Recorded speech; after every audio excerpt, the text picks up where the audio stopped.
तुम्हाला माहिती आहे का, जर पांडवांना एकविरा मातेने आशीर्वाद नसता दिला तर ते अज्ञातवासमध्ये पकडले गेले असते।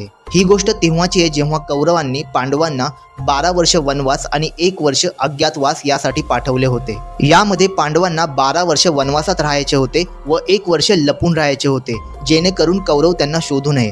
जर कौरवांनी त्यांना 1 वर्षात शोधले असते तर त्यांना परत 12 वर्ष वनवासात जावे लागले असते। जेव्हा पांडव 12 वर्षाचा वनवास भोगत होते तेव्हा ते भटकत भटकत महाराष्ट्रात आले होते।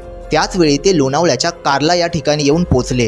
तिथे येऊन ते चिंताग्रस्त होऊन आपल्या अज्ञातवासबद्दल विचार करू लागले। त्यांना चिंता होती की 1 वर्ष आपण कौरवांपासून कसे लपून राहू।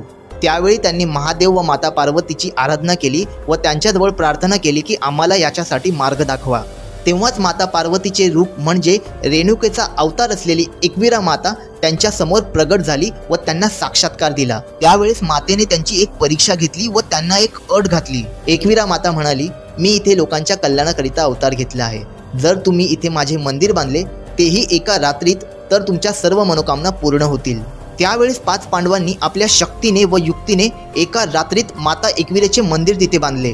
आई एकविरा मातेने प्रसन्न होऊन पांडवांना आशीर्वाद दिला की तुम्ही प्रत्येक कार्यामध्ये सफल होऊन तुमच्या अज्ञातवासमध्ये देखील तुम्ही सापडले जाणार नाही। व तेच झाले। कौरवांनी पांडवांना शोधण्यासाठी खूप प्रयत्न केले पण पांडव मात्र काही सापडलेच नाही व पुढे जाऊन त्यांनी महाभारत देखील जिंकले। अशा प्रकारे एकविरा माता कार्ल्याला स्थानपन्न होऊन नवसाला पावणारी आई एकविरा माता झाली। जो भक्त आई एकविरा मातेचे नामस्मरण मनापासून करतो त्याच्या हाकेला आई एकविरा माता धावून येते। मित्रांनो, तुम्हाला व्हिडिओ कसा वाटला कमेंटमध्ये नक्की सांगा।